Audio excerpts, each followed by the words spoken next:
Today we are starting with our fourth compound of calcium and it is plaster of Paris. कितने बच्चों ने सुना हुआ plaster of Paris? जल्दी बोलिए, शाबाश। सुना हुआ है, देखा हुआ है? बिल्कुल। जो जो अपने सीलिंग्स के ऊपर डिज़ाइन बनते हैं, ये देखिए बना हुआ डिज़ाइन है ना, ये सारे डिज़ाइन किसके बनते हैं? जल्दी बोलिए, शाबाश। पीओपी के। तो पेंट करने से पहले हम दीवार को जो स्मूथ करते हैं वो भी क्या होती है? पीओपी। जो चॉक्स बनते हैं वो भी क्या होते हैं? पीओपी। और जो हड्डी टूट जाती है और हड्डी टूटने के बाद जो डॉक्टर प्लास्टर चढ़ाता है आपके ऊपर, वो भी क्या होता है? बिल्कुल। क्या बोलते हैं उसको? जो हड्डी टूटने के बाद हाथ पे चढ़ता है उसको क्या बोलते हैं? अपने प्लास्टर बोलते हैं। तो that is plaster of Paris. तो अभी बात करते हैं उसके बारे में भी। तो let's start with the formula. तो जो फॉर्मूला है मेरे बच्चे, वो होता है इसका calcium sulphate dot half H2। ये फॉर्मूला होता है। लेकिन बच्चे कहते हैं हाफ, तो आपने कहा था मॉलिक्यूल होते नहीं, इसलिए हम इन दोनों को डबल कर देते हैं। तो क्या फॉर्मूला बन जाएगा? CaSO4 की ट्वाइस और डॉट में H2। ये फॉर्मूला इसका बन जाता है ना। अब सबसे पहली बात है कि ये बनता कैसे? तो ये बनता है जिप्सम से। सुना हुआ है? एक ही मेथड आपको है सिलेबस के अंदर, on heating gypsum. Method of preparation करते हो बाय जिप्सम। क्या होता है जिप्सम? जिप्सम को जैसे ही आप लोग गर्म करते हैं तो गर्म करने पर आपका पीओपी बन जाता है। कैसे? फॉर्मूला देखिए, CaSO4 डॉट 2H2O। ये फॉर्मूला होता है उसका। अब साफ दिख रहा है यहाँ पर पानी के मॉलिक्यूल्स कितने हैं? दो ये रहे। कितने मॉलिक्यूल्स हैं आपके पास टोटल? 4 मॉलिक्यूल्स। बिल्कुल। तो जब आप लोग इसको गर्म करते हो बेटे, तो इसमें से 3 मॉलिक्यूल निकल जाते हैं और निकलने के बाद आपके पास ये चीज बन जाती है और प्लस में 3H2O। तो 4 में से 3 निकल गए, बचा हुआ रह गया 1, और this compound is known as POP, that is plaster of Paris. Very good बेटे, वेरी गुड। तो अब अगर आप करते हो प्लास्टर ऑफ पेरिस की बात, तो जब आप लोग इस व्हाइट पाउडर के अंदर पानी को मिक्स करेंगे तो ये वापस कन्वर्ट हो जाता है किसके अंदर? CaSO4 डॉट 2H2 के अंदर। और वो एक हार्ड मटेरियल होता है। जिप्सम जो है वो एक हार्ड मटेरियल है, बताओगा ना। तभी हम लोग इसका फायदा उठा लेते हैं। तो जब आप लोग इस रिएक्शन को उल्टा करोगे, CaSO4, ठीक है, और डॉट ट्वाइस डॉट H2O, और आप इसके अंदर वाटर को ऐड करोगे तो ये रिएक्शन रिवर्स हो जाएगी। रिवर्स होने के बाद में एक सॉलिड कंपाउंड बनेगा, दैट इज 2 CaSO4 और डॉट 2H2। तो इससे हमें एक प्रॉपर्टी पता लगी कि जिप्सम पाउडर होता है जिसमें वाटर डालने के बाद वो एक सॉलिड कंटेंट में बदल जाता है। तो यानी कि सूखने के बाद ये सॉलिड हो जाएगा। तो इस बात का हमने बड़ा फायदा उठाया। इस बात का फायदा हमने उठाया कि इसके अंदर प्लास्टर फ्रैक्चर्डिंग बोन्स, जितने भी फ्रैक्चर्ड बोन्स हैं उनको प्लास्टरिंग करने में। अब जब हड्डी टूट जाती है तो डॉक्टर पता है क्या करता है? सिर्फ हड्डी को वापस उसी पोजीशन में ला करके छोड़ देता है। हड्डी के टूटने के बाद उसके बीच में कोई सीमेंट नहीं लगाई जाती। पता है आपको ये बात? जब हड्डी टूटती है तो वहां से एक अपने आप एक ग्लू निकलता है। ये बॉडी की हीलिंग प्रोसेस होती है और उसके अंदर आपके पास ऑटोमेटिकली क्या है? एक ग्लू निकलता है, और डॉक्टर का सिर्फ ये काम होता है हड्डी को वापस उसी पोजीशन में फिक्स करना। अब अगर मान लीजिए कोई एक दीवार बनी है सीमेंट की और आप रोज उसको जाके टक्कर मार रहे हो, क्या वो दीवार मजबूत हो पाएगी? नहीं हो पाएगी ना। रोज बन रही है, तुम रोज जाके उसको टक्कर मार रहे हो। तो सेम टू सेम वही बात है, अगर आपकी हड्डी टूटी हुई है और आप उसको बार बार हिला रहे हैं तो वो कभी जुड़ नहीं पाएगी। तो डॉक्टर क्या करते हैं? पट्टी बांध के उसके ऊपर प्लास्टर ऑफ पेरिस को फिक्स कर देते हैं। थोड़ी देर बाद पीओपी सूख जाता है और सूखने के बाद वो सॉलिड हो जाता है। सॉलिड होने के बाद क्लियर कर पाता है, अब आप इसको हिला नहीं सकते, चाह के भी नहीं हिला सकते। तो लगभग 1.5 जो मंथ है वो दिया जाता है for fixing the bone at its proper position. उसके बाद में आप लोगों का प्लास्टर खोल दिया जाता है। तो ये इसका एक सबसे बेस्ट है पॉइंट कि ठंडा होने के बाद, पानी मिलाने के बाद सूखने के बाद ये एक सॉलिड फॉर्म में आ जाता है। इसीलिए हम इससे चॉक्स भी बना लेते हैं, स्टैचूज, जितने भी स्टैचूज होते हैं हाँ जी, आजकल गणेश चतुर्थी पे हम गणपति को लेके आते हैं, देखे हुए वो गणपति जो बाद में पानी में भी विसर्जन, हाँ वो सारी जितनी भी मूर्तियां हैं वो सारी की सारी पीओपी से बनती हैं। और जो पुराना टाइम था मेरे बच्चे, उसके अंदर टॉयज जो बनते थे वो भी पीओपी के बनते थे। अब तो मिट्टी के खिलौनों से कोई नहीं खेलता, लेकिन पुराने टाइम में टॉयज वगैरह बनते थे। तो ये पीओपी का एक सबसे इंपॉर्टेंट बात है। लेकिन अब आप कह दो सर अगर मैं इसे गर्म कर दूं तो क्या होगा? तो नॉर्मल सी बात है, जब आप इसे गर्म कर दोगे तो जो बचा हुआ पानी है वो भी उड़ जाएगा। तो हाई टेम्परेचर पे गर्म करने पर ये कैल्शियम सल्फेट बनाता है और साथ में H2O, और ये किसी काम का नहीं रहता। इसे बोलते हैं डेड बर्न्ट। हाँ जी, डेड का मतलब क्या होता है? चलो बताओ, शाबाश। डेड का मीनिंग क्या होता है?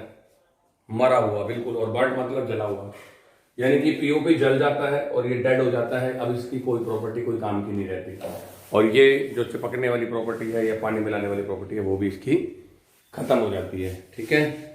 और अगर आप ज्यादा गर्म कर दो, आप कहते हो नहीं सर मुझे और गर्म करना है इसको, तो याद कीजिए मैंने कहा था कि कैल्शियम सल्फेट को और ज्यादा गर्म कर दोगे तो वो ऑक्साइड में चेंज हो जाएगा। अब ये चूने में बदल गया, it will converted into lime, और साथ में बनेगी SO2 और साथ में बनेगी O2। बैलेंस करना है तो इधर भी 2 आ जाएगा, इधर भी 2 आ जाएगा और इधर भी 2 आ जाएगा। तो गर्म करने पर ये इस तरीके से चेंज हो जाता है। कई किताबें इसको SO3 से भी लिबरेशन दिखाती है।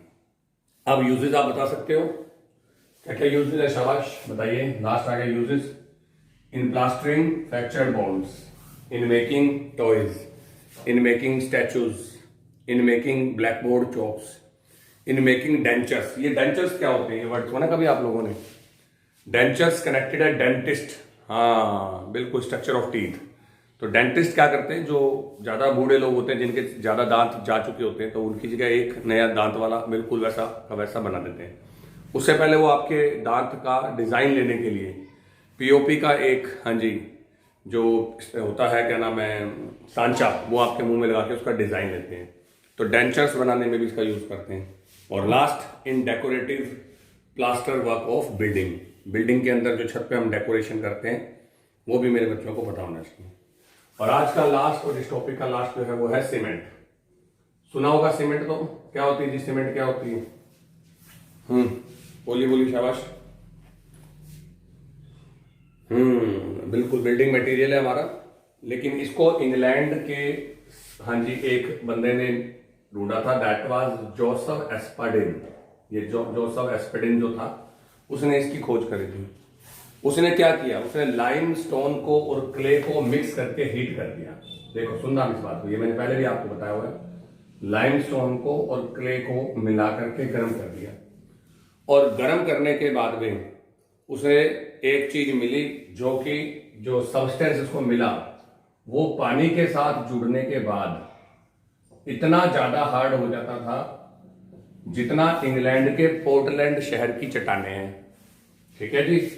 तो अब ये जो हार्ड इसका मटेरियल बना है, उसने इस हार्ड मटेरियल की जो कंपैरिजन था वो कर दिया इंग्लैंड के पोर्टलैंड की रॉक्स के साथ, कि this substance is as hard as the Portland rocks are. बस उसने ये लाइन बोल दी, और इसीलिए नाम मशहूर हो गया पोर्टलैंड सीमेंट। किसी ने सुना भी हो तो इसलिए सीमेंट जो सबसे बढ़िया मानी जाती है वो पोर्टलैंड सीमेंट मानी जाती है, ये नाम इसका पड़ गया।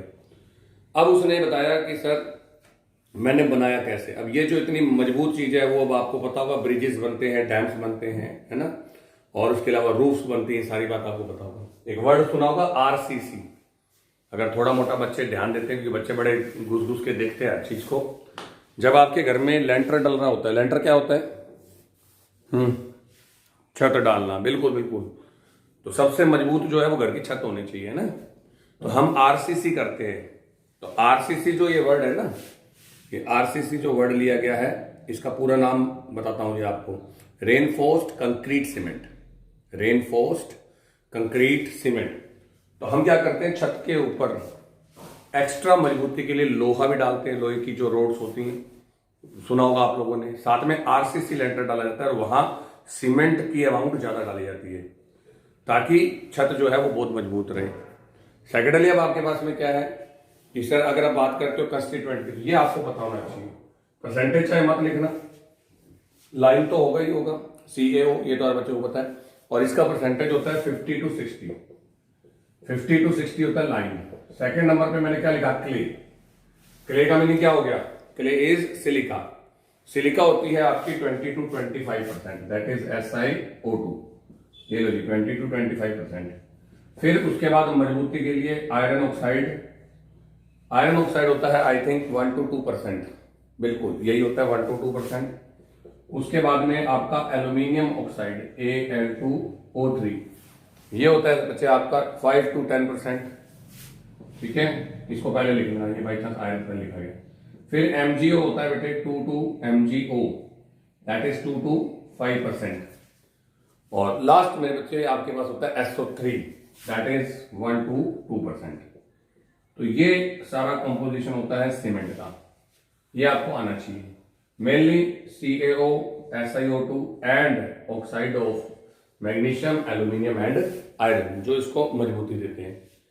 फिर आपके पास में आता है कि sir this mixture is heated at 1700 to 1900 kelvin in a rotating kiln. एक बड़ी सारी क्लीन के अंदर इस सारे मटेरियल को भर के 1700 से 1900 तक आप लोग इसको हीट करते हैं, और जो प्रोडक्ट आपका बनता है उसको बोलते हैं क्लिंकर। फिर क्लिंकर में हम 2 से 3% जिप्सम ऐड करते हैं, और जो पाउडर हमारे पास में बनता है that is known as cement. ये आपके पास में सीमेंट बन गया। सीमेंट को जब आप लोग मिक्स करते हैं पानी के साथ और थोड़ी देर छोड़ देते हैं तो ये हार्ड हो जाता है स्टोन की तरह, और इसका रीजन होता है formation of hydrate for the silicate and aluminate. कोई पूछ ले भी सीमेंट हार्ड क्यों हो गया, तो उसके लिए रिएक्शन बता देता हूं। ये आपके पास रिएक्शन होती है जब आप लोग सीमेंट का मेन कंपोनेंट इन दोनों को देख रहे हो। तो ये देखो, ये मैंने जोड़ के दिखा दिया, Ca2SiO4। जैसे ही आपने इसमें पानी डाला 4H2O, तो ये मिल करके एक बहुत हार्ड कंपाउंड बनाएगा, एंड दैट इज Ca2Si2O7। जब आप इसकी स्ट्रक्चर देखोगे तो उसी से पता लग जाएगा, ये एक केज लाइक स्ट्रक्चर होती है जो कि बहुत बहुत बहुत मजबूत होती है। प्लस में आ जाएंगे इसमें बैलेंसिंग के लिए 7H2O।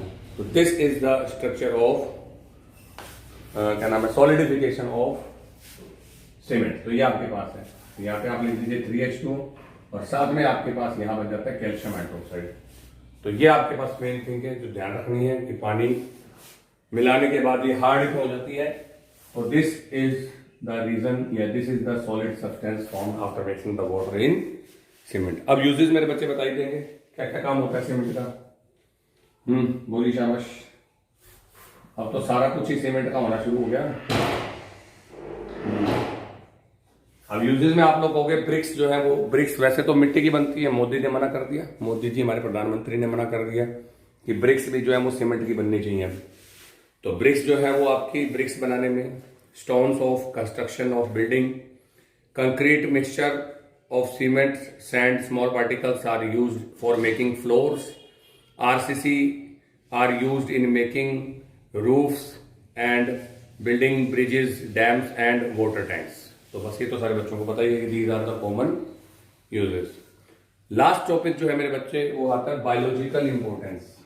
ठीक है, किस किस का, ये आपका वैसे तो पढ़ने वाला टॉपिक है पर चलो अपने डिस्कस कर लेते हैं, एक एक यूज सबके बताना चाहिए। Biological importance of sodium, potassium, calcium and magnesium, ये चार आपके पास यूजेस हैं। तो मैं 1 by 1 सबके बता देता हूं। ये चारों के चारों आपकी बॉडी के अंदर बहुत यूज होते हैं। मैंने आपको बताया भी था कि सोडियम और पोटेशियम जो पंप होते हैं they are use to regulate the blood pressure of body. सुना हुआ है आप लोगों ने? ब्लड प्रेशर ज्यादा होते ही सबसे पहले, हाँ ब्लड प्रेशर ज्यादा होते ही सबसे पहले डॉक्टर ने क्या चीज मना करनी है आपको? हाँ, सॉल्ट मना करना है कि सॉल्ट खाना बंद करो, क्योंकि सोडियम जो है वो ब्लड प्रेशर को इंक्रीज करता है। और जब कोई बच्चा प्रेयर के अंदर गिर जाता होगा, देखा होगा आप लोगों ने, है ना, कई बार बच्चे प्रेयर करते करते गिर जाते हैं, उसका रीजन होता है लो ब्लड प्रेशर। और उस टाइम हम लोग क्या करते हैं, ग्लूकोज पिला देते हैं या फिर सोडियम क्लोराइड का सोल्यूशन पिला देते हैं। तो ये सोडियम जो होता है वो आपका ब्लड प्रेशर को रेगुलेट करने के अंदर काम आता है। इसके अलावा जो सोडियम का मेन काम है वो होता है इलेक्ट्रिकल चार्ज को मेंटेन करना, जिससे आप लोगों के बॉडी के अंदर जो नर्व सिग्नल होते हैं, नर्व सिग्नल फास्ट होते हैं। मान लीजिए मैं बैठा हुआ और अननोइंगली मेरा हाथ पीछे किसी चीज पे चुभ जाए या कोई गर्म चीज पे लग जाए, तो क्या मैं तब तक जैसे टॉम एंड जेरी कार्टून दिखाते हैं, अरे सुगंध आ रही है, कोई चीज जल रही है, फिर देखते हैं अरे हाथ ही जल रहा है ना, या क्या होता है, जल्दी बोलिए, पीछे कोई गर्म चीज लग जाए तो क्या होता है, फटाक से अपने हाथ, हाँ हाथों हाथ, तो वो जो नर्व सिग्नल भेजे जाते हैं that will be help of sodium ions. Potassium ions present inside the cell are essential for the metabolism of protein and carbohydrate. तो ये इलेक्ट्रिकल चार्ज को बैलेंस करने में it is used in metabolism of proteins and carbohydrates. Magnesium lipids और protein को metabolize करता है, और कैल्शियम जो है आपको सारे बच्चों को पता होगा कि मसल्स और आपकी जो बोन्स हैं और जो टीथ्स हैं उसके लिए इंपॉर्टेंट है ना. इसके अलावा अगर उसमें चले जाओ प्लांट्स में, तो पोटेशियम का जो मेन यूज है वो opening and closing of stomata. Stomata कौन बताएगा, क्योंकि बायोलॉजी वाले स्टूडेंट्स हमारे साथ कनेक्टेड है. व्हाट आर स्टोमेटा, क्या होते हैं स्टोमेटा? जो लीव्स के ऊपर पोर्स बने होते हैं जिनकी वजह से ओस, बताओ बताओ, शाबाश, गुड, बिल्कुल. जो लीव्स होती हैं उसके ऊपर छोटे छोटे पोर्स होते हैं, है ना. उन पोर्स से ही देखा होगा कभी कभी ओस आ जाती है, जिसे अपने बोलते हैं, देखा होगा पत्तियों के ऊपर ओस जम जाती है, तो वो आपके स्टोमेटा होते हैं. तो स्टोमेटा को ओपन करने में और क्लोज करने में पोटेशियम का काम होता है.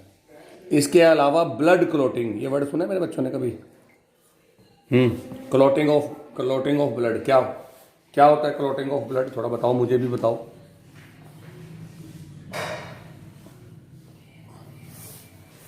हमारे चोट लगते ही बॉडी का ये सिस्टम होता है कि खून ज्यादा ना बह जाए, इसलिए वो ब्लड को सुखाना शुरू कर देती है, और ब्लड को सुखाते ही वहां पर एक क्लोट बन जाता है ना, या सॉलिडिफिकेशन हो जाता है. कई बार आप लोग उसे बोलते हो खुरंट जम गया, कई बच्चे उसे खुरंट भी बोलते हैं ना. तो उसके अंदर भी जो है वो कैल्शियम का जो है मेन यूज है. अगर कैल्शियम की कमी हो जाए तो रिकेट्स हो जाता है. रिकेट्स में बोन्स आपकी टेढ़ी हो जाती हैं. जो अपने घर में कोई बुजुर्ग लोग हैं, ज्यादा बूढ़ी दादी या ज्यादा बूढ़ी दादा है ना, जो ऐसे ऐसे करके चलते हैं टेढ़े टेढ़े, आप उनकी टांगों की शेप देखेंगे तो उनकी टांगों की शेप थोड़ी मुड़ी हुई होगी बजाय सीधे होने की. क्यों? क्योंकि उनमें कैल्शियम की कमी होगी, उनकी हड्डियां टेढ़ी हो जाती हैं. तो ये बातें आपको पता होनी चाहिए.